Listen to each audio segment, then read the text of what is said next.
नमस्कार. Jayashree ma'am, welcome. तुम्ही जो आमचा निसर्गोपचाराद्वारे शरीर शुद्धी हा जो प्रोग्राम तुम्ही जॉईन केला होता, त्या प्रोग्राम मध्ये तुम्हाला काय काय बेनिफिट्स मिळाले, तुमच्या शरीर आणि मनावर कसे त्याचे परिणाम जाणवले, ते आमच्याशी थोडक्यात शेअर करा.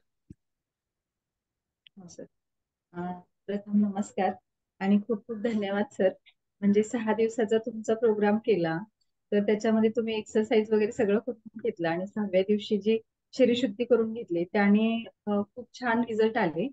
म्हणजे शरीर तर हलकं झालंच, त्याच्यानंतर शरीरासोबत मनाची शुद्धी झाली, शरीरातील उष्णता सगळी निघून गेली, सायटिकाचा प्रॉब्लेम पण म्हणजे सॉल्व्ह झाला. खूप पाय दुखायचा म्हणजे, पण एवढा व्यायाम केला तरी पाय दुखला नाही.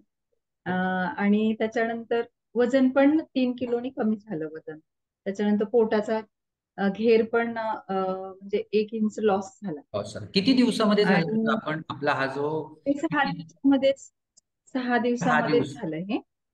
ओके, सहा 6 दिवसामध्ये दिवसामध्येच तुमचं 3 किलो वजन कमी होऊन 1 इंचाचा घेर कमी झाला पोटाचा बेली. हो. ओके. हो सर. आणि असे छान रिझल्ट मिळाले. एकदम म्हणजे आता फ्रेश वाटत आहे, हलकं शरीर एकदम जाणवत आहे. तर असंच आणि स्किनवर म्हणजे तुमचा तुम्ही काय परिणाम जाणवला स्किनवर? स्किन पण ग्लोईंग झाली. स्किन पण ग्लो आला स्किनवर पण. स्किनवर ग्लो आला. ओके. तर असं आणि ह्या शरीर शुद्धी क्रियेमध्ये आपल्या शरीराबरोबर मनाचाही विचारांचा जो कचरा असतो तो बाहेर पडला, असं तुम्ही बोलताना सुरुवातीला सांगितलं. तर नेमकं काय म्हणजे हो. काय कसं वाटतं? शरीर तर हलकं वाटतंय, पण मनाला कसं रिलीफ मिळतं तेही सांगा तो. म्हणजे माहित नाही, मन शरीरशुद्धी झाल्यावर मन आपोआप शांत झालं. म्हणजे आपण आता ध्यान धारणा वगैरे करतो, तर कधीतरी आपल्या शरीरात काहीतरी दुखत खुपत असतं ना, तर तेव्हा एकाग्रता होत नाही ना आपली. हा हा. पण जेव्हा शरीर शुद्धी होते आणि मग काही दुखणं खुपणं होत नाही, शरीराला आराम रिलॅक्स असतं, तेव्हा मग मन एकाग्र व्हायला मदत होते. हा खूप छान बेनिफिट. छान. ओके, म्हणजे एकाग्रता वाढली, शरीर शुद्धीने शरीर तर हलकं झालं आणि मनाची एकाग्रता वाढली. असं शारीरिक आणि मानसिक दोन्ही लेवलला तुम्हाला शरीर शुद्धीचा फायदा मिळाला. बघा, आपलं हे 6 दिवसाचं शरीर शुद्धी जी होती ती केवळ आणि केवळ विना औषधी निसर्गोपचारावर आधारित आणि सायंटिफिक शास्त्रीय पद्धतीनेच होती. ऑनलाईन करताना तुम्हाला काय जाणवलं का? आपण जी शुद्धी क्रिया केल्या त्या ऑनलाईन मेथड मध्ये केल्या, ऑनलाईन मध्ये असं काही तुम्हाला हो. डिफिकल्टी जाणवली का, की हे हे नाही जमत विशेष हे?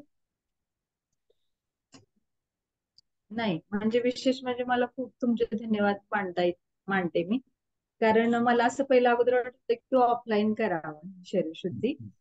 पण तुम्ही जेव्हा घेतली ऑनलाईन तेव्हा कसं बारकाईनं लक्ष दिलं बाबा, नाही का, म्हणजे बसूनच राहिले तिथं, सगळे इन्स्ट्रक्शन देत होता, ते म्हणजे फॉलो करता आलं पण व्यवस्थित.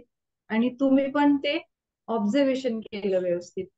त्यामुळं काय झालं की म्हणजे मी ऑनलाईन होते खरं, पण मला ऑफलाईन सारखाच रिझल्ट आला, ऑफलाईन सारखंच वाटत होतं की मी ओके. ऑफलाईनला जा म्हणजे प्रत्यक्षपणेच करत आहे शरीरशुद्धी असं. ओके. तर खूप नाईस, खूप चांगले धन्यवाद सर. तुम्हाला अनुभव आले.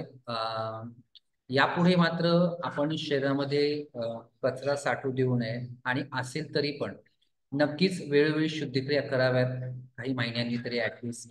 आणि स्वतःची निरोगी आयुष्यासाठी आपण काळजी ही घेतलीच पाहिजे.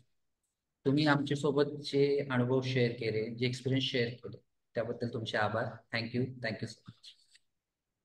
धन्यवाद सर.